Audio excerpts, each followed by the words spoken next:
What is good, everyone? Welcome back to a full trade recap. Once again, today is Tuesday the 28th of April. Yesterday there was no recap. I only took one break-even trade and it was a very slow day's worth of price action. We have a lot to uncover on today's price action. We had this 1 minute long at the start, which was a bad setup in my opinion. I'll explain exactly why. Then I took a textbook 3-step continuation model down to my draw on liquidity, which I called out at the start of the session. So without further ado, let's jump into today's price action. So coming into the day, I was bearish. And I'll tell you exactly why. This is the first day I've came into the day being strongly bearish for a long time. And the reason being, we had this massive dump overnight. So I wasn't expecting super great price action because obviously 500-point overnight move is not a great characteristic for a good AM session. Now let me explain why I was bearish. So as you can see, we left above this 1 hour gap. These 1 hour gap and these combined 15-minute gaps. This was my condition going into the day. If we were below this and respecting this, I would be bearish to these sell side targets that I had. So we had an unfilled 4-hour/hourly intermediate term low and a new day opening gap from, Thursday close to Thursday open, Thursday close to Friday open on last week. So that was my new day opening gap, draw below. Very, very good bearish targets. So first thing I did was I waited for a tap into this hourly gap. As you can see, it was 9 o'clock and we did tap into that gap before market even opened. We then, at market open, got a manipulation leg. So this brings me to the first setup. We got a manipulation leg here. Straight up, sweeping this high into the hourly gap. What did we do with that hourly gap? We respected it super strongly. Think about what we're doing here. We're disrespecting all these bearish gaps to the left, and we are respecting this. We're disrespecting all these bullish gaps, and we are respecting this bearish gap. So that is bearish price action. Very, very simple. So as you can see, we get this manipulation leg, and I'm thinking, okay, there could be a potential short here, but market open volatility. Most likely, we're not going to get a setup. The only potential inversion fair value gap, which is the entry model that I trade, is this gap here. But as you can see, we just dumped straight through it. So I'm thinking, okay, we're probably going to run to these lows on my draws on liquidity. Excuse me, before anything even happens, before we get any type of trigger or entry trigger. As you can see, we get this. We get this 1 minute inversion, obviously just swooping this low right here. We did sweep that. But to me, this is without a doubt a pattern trade. The drawn liquidity is in the complete other direction.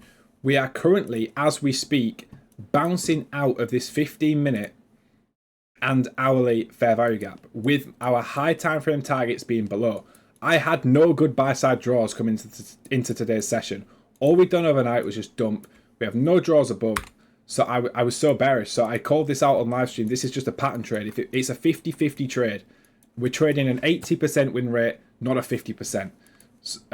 So as you can see, yes, this worked. Was I bothered at all? Absolutely not. So I was patient here. I wanted to see something clear.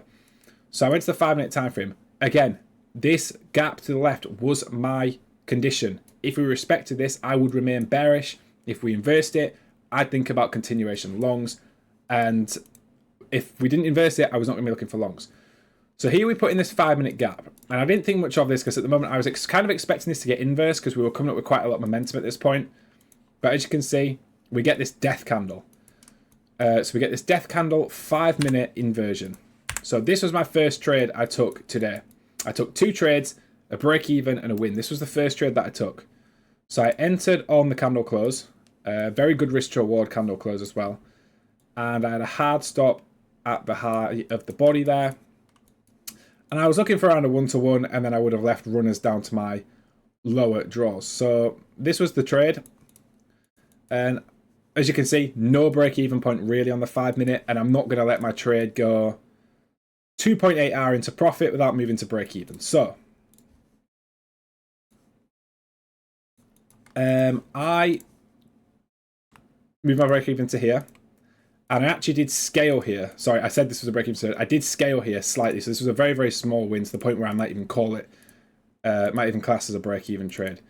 But because my fill wasn't great here, so I did get filled a little bit lower. So this wasn't even, this was a bit less than a 1-to-1, but I still scaled, and as you can see, we ran down to this low very quickly. I'm thinking, okay, the reason I scaled here is because we should not reverse, and this is locking in profits, because if we reverse here, it's probably going to be a losing trade, right?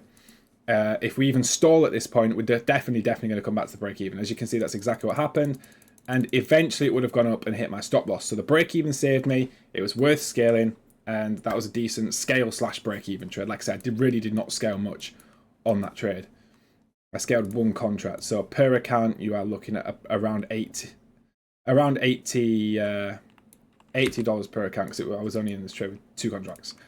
So not a strong scale there, but it was basically a break-even trade. And I said now, okay, this isn't clean. We should have distributed there from that potential trade. And as you can see, we came back up, and then eventually we start distributing lower. I then called out this huge, obvious 1 minute, these combined 1 minute fair value gaps as my condition here. So I said, if this breaks, we will probably dump to our sell side targets. But I was not going to take this because this is, if you look in my trade recap section in my Discord, which has all the trades that I take and call out on stream, none of my trades look like this. This is not my entry model. So I use these combined 1 minutes as a condition, as another condition to see where I think price is most likely to go. We inversed it, so I said we're probably going to dump now. We chopped a little bit, and then we started distributing lower with very strong momentum. So at this point, I'm thinking, okay, that's fine. We've missed the move. My draw on liquidity was absolutely perfect, and we're probably not going to get a trade set up today. But we got this pullback, and we chopped a little bit. And in doing so, we actually put in this 5 minute fair value gap just above. So as I said here, we're super close to our draws. We didn't even sweep this low. So we've got relative equal lows below, hourly intermediate term low below, and a new opening gap below.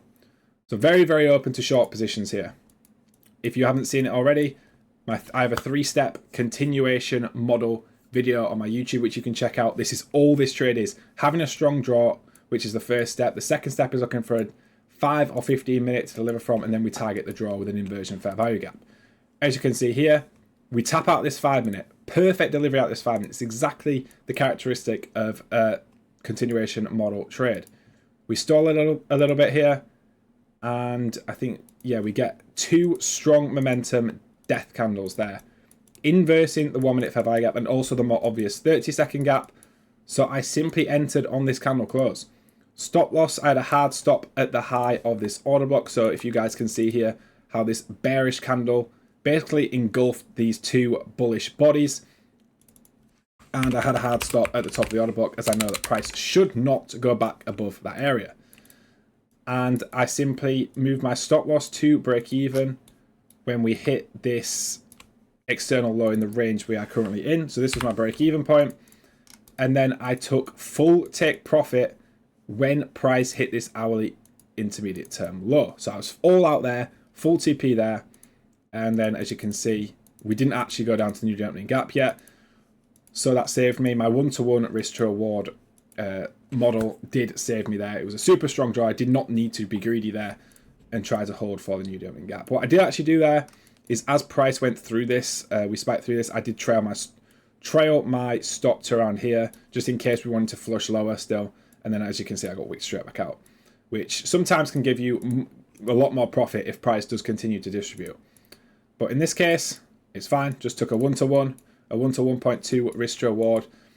And this was my trading day. We were patient through all this slow price action. We sat through this, talking in the community, talking in the chat about price action, about psychology, and avoided all the mess that was happening up here. Did not force any setups. Waited for our setup to come and then executed and banked for the day. If you want to get involved in my free Discord, check out one of the top links in the description. If you've enjoyed this content and you think it's going to be really useful for you in the future, I do videos like this every single week, so drop a sub to the channel, and I will see all of you guys in my next YouTube video.